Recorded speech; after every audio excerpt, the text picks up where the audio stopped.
we're going to be making a resource for Chicago speakeasies. I just got back from a little bar tour. I mean, not really. I just found a few bars on Google Maps, and I went and checked them out alone, like a weirdo. Was doing a heavy amount of research on Chicago speakeasies, which are basically just hidden or underground bars. And I was able to find a ton of articles, but not really a website dedicated to it, right? Considering that Chicago was like the epicenter for the Prohibition drama back in the day, speakeasies were a really huge thing here, along with like places like New Orleans. But all I was able to find was a series of scattered articles and like some automatic builds on Yelp and such, right? So I think for Chicago speakeasies, hidden bars, things like that of that nature, I feel like Chicago is a large enough area that it deserves its own resource, and I think there's an opportunity because there wasn't enough stuff on the internet talking about it. And we're going to build two things. We're going to build a little website, and we're going to try to hype it up with SEO, and two, we're going to build an app that I can just share with friends, and that's the goal. I'm using Webflow, and webflow.com is a wonderful website builder, right? It has really, really good SEO. That just basically means it shows up on Google really nicely, right? So for building blogs, for showing up on Google, for creating lists of things, Webflow is really, really amazing. And so I'm going to be using Webflow to build our Speakeasies of Chicago websites, right? Because the goal is to be found on Google. So I'm going to write a bunch of articles and profiles on these speakeasies when I go to them as like a reviews site, but specifically for that little niche. So hopefully we show it better. But that's what I'm going to be doing. Come on. Heck me. Ah! No! Oh my god, my cat. I'll kill my cat. This is a nightmare. Okay, hold on.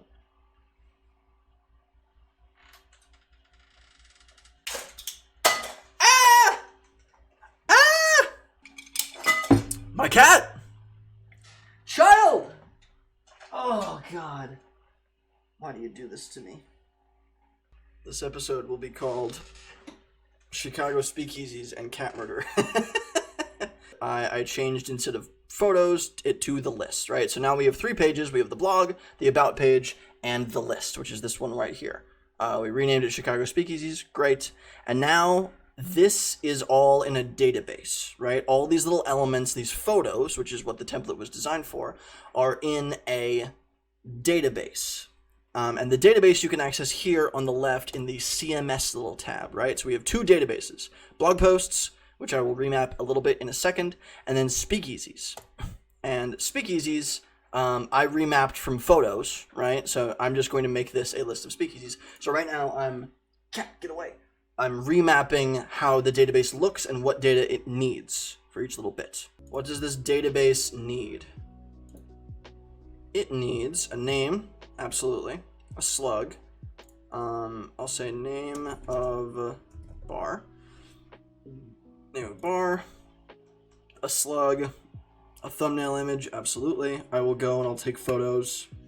Photos and text, so rich text, I guess that's the blog article part, and then a description.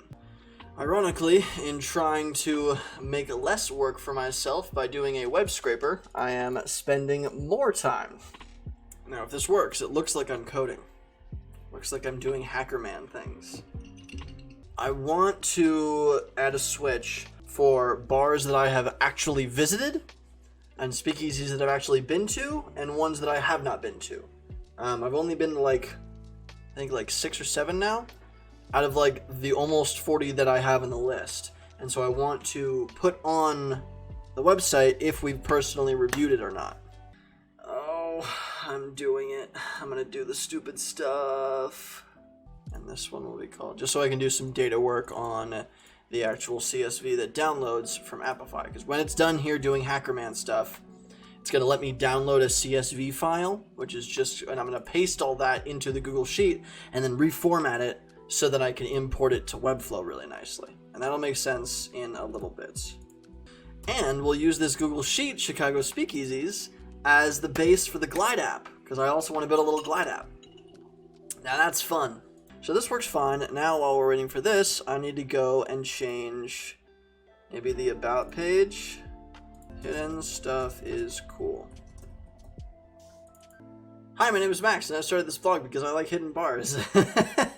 So I'm just gonna keep this here, whatever. A few other little bits here. I'm just designing, right now I'm designing the actual blog page, or like profile page for each of the Chicago speakeasies, right? So we have that big list back on the front page, homepage, right? We have this big list, and whenever you click on one of these, it's gonna go to a separate speakeasies page. And I'm designing a template so that Webflow can just make 37 pages off of all of the data that I input, right? So that's how usually blogs work, right? It's just like a backend database that makes the same structure of a page into a series of different pages, right? So I'm just making this structure right now.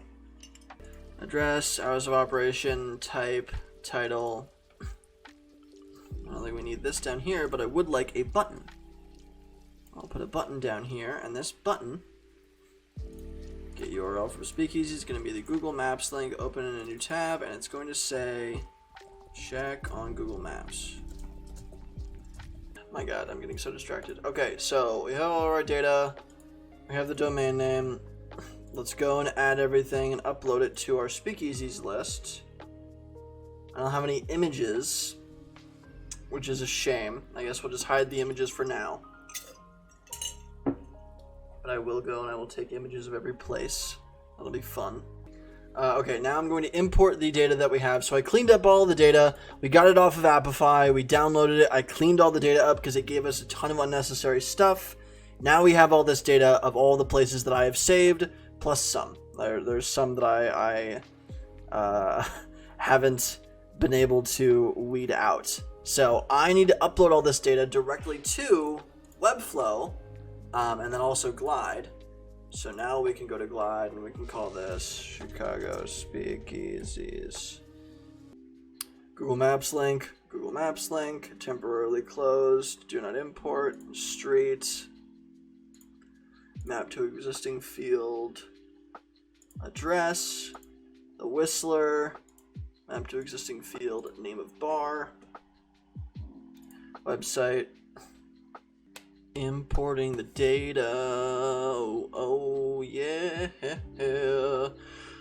Yo, I be importing data like nobody's business. Oh shoot, dang. Aw, shoot.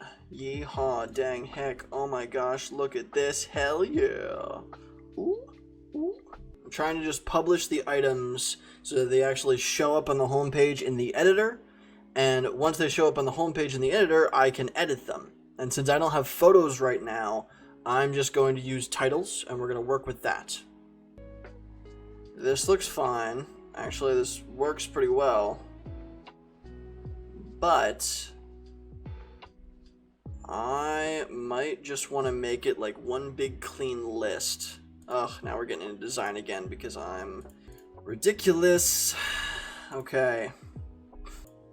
So that looks pretty good, to be honest. Like it's pretty basic, but like it works pretty nicely.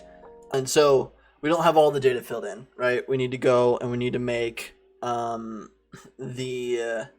need to go and I need to write little reviews for each little spot because I have a little bit of information for each little spot, but I haven't input that yet. And it's 4:30 a.m., so I'm not going to do it right now. But you get the point. All I would do is I would go into the CMS tab, I would go to each of my little speakeasies, I would click on one, and I would jot down my thoughts, upload my thumbnail image, etc. Right? Right now the description is just the website, and I would also input the type.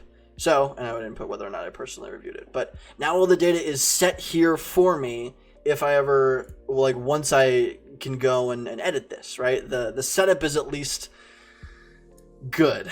I'm sad that I didn't finish more of this. And over here on the blog, there's just a little series of blog articles here. Nothing is actually fully set up. But over on the blog posts template, I can go here and I can write about, hey, the top 10 speakeasies in River North in Chicago in specific neighborhoods, right? Things like that. So I can do a whole bunch here, and the articles and the speakeasies themselves, in terms of these pages, are going to be the places that collect the SEO, right? This is what Google's going to love. So ideally, in this little description section right here, I should write a good amount, right? I should write a whole bunch, as much as I can. A full dang review of the place. You can check it out at, what is the actual thing? Chicago-speakeasies.webflow.io. I'm going to leave it there for now, and then later on, probably by the time you're watching this, it'll be at chicagospeakeasies.com. And now let's go quickly make the base of that app, because why the heck not? I'm already exhausted. Boom, it actually does it really well, just to start. Gotcha, so I need to add the type into the Google Sheet, actually. But actually, like, just off of this, there you go. It just has a list. Visited false, it just has this little thing as an app, which is great. And now we have an app. And I'm going to download this on my phone as well. I'm going to show it to everybody, and I'm going to make a home page. Actually, let's quickly make the home page, where we're going to add a tab here. So we have the new tab, we have this is the actual tab, and we'll name this tab the list, right? And we'll make this maybe like a little drink. And then in each of these, actually, I'm going to go in here because I'm on a roll now, I'm having fun. I'm going to make a button bar. Google Maps is going to be the left one. Website will be the right one. Each one will open a link. In this case, the left one will be Google Maps, open Google Maps link, yep. And then the right one will be open link. It'll be website. I'm going to get custom for now, but in theory, I would go and I would write everything into here, and I would also write it into the Google Sheets for each of these descriptions, right? And those descriptions will then show up here. Let's quickly go pick a nice little icon, and then we'll be done with it. Okay, cool. And I like blue. I think blue sounds fine. We spent $12 on a domain, nothing on the app. I am going to be paying for a little subscription for this, and I think that's $20 a month. Let me triple check. So I need to do this, which will be $20 per month. So I'll be spending $20 per month on this. $20 per month plus $12 that I spent just now. And that is it in terms of costs. It took me 2 hours to build these basic templates and just kind of throw them up there. And we have a website and an app, right? But a friend of mine in a much smaller city, I mean like a much smaller town in Ohio, Youngstown, Ohio, they did basically exactly what I'm doing now. They didn't build an app, they didn't need to, but they built a little food review site for their little town, and suddenly they're getting emailed from people asking them to go and review their place, right? And that would be hopefully the idea for me. They could do just general restaurants because it's a smaller town. I'm specifically choosing hidden bars and speakeasies because I think I could do that, right? I think there's some space there. But I have to be a lot more niche because I'm in such a saturated area. Go check it out if you want. It'll be published on entrepreneur.blog, whenever. But yeah, cool. Let me know if you have any questions in the comments. I'll absolutely get to them.